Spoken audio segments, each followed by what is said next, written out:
रोवेलु तू ही रोवावेलु तू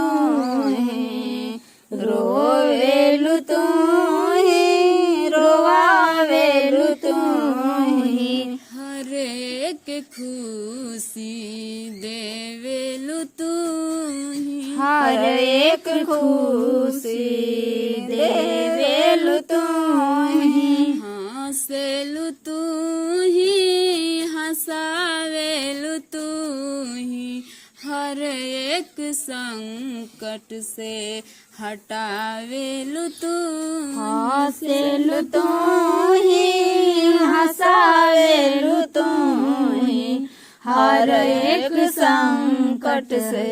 बचावेलु तू ही सद्गुरु हवे वीर बलवान हो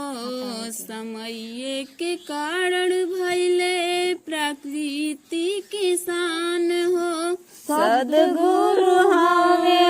वीर बलवान हो समय के कारण भइले प्रकृति किसान हो कर्म करेलु तू ही करावेलु तू ही हर एक संकट से बचावेलु तू ही कर्म करेलु तू ही करावेलु तू ही हर एक संकट से बचावेलु तू ही तोहके याद करी रोवे पंच शाखा तब आके सद्गुरु दिहले हमके रास्ता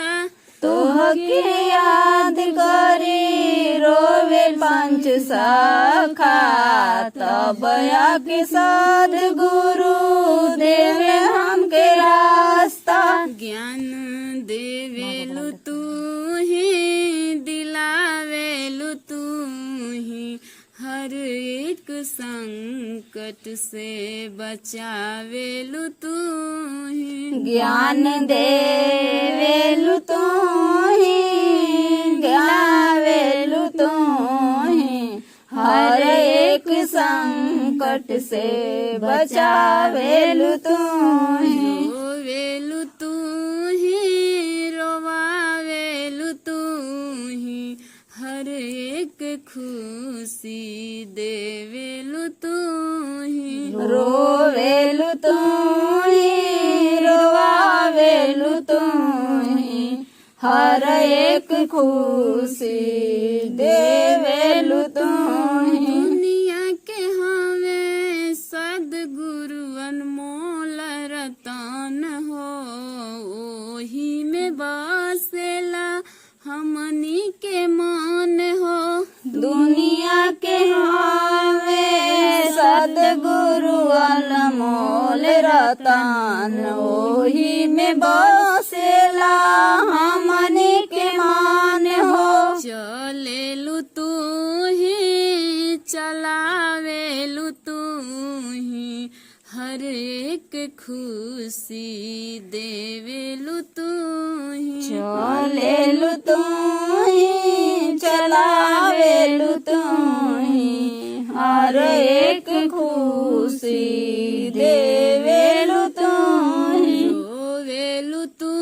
ही रोवावेलु तू ही हर एक खुशी देवेलु तू ही रोवेलु तू ही रोवावेलु तू ही हर एक खुशी देवे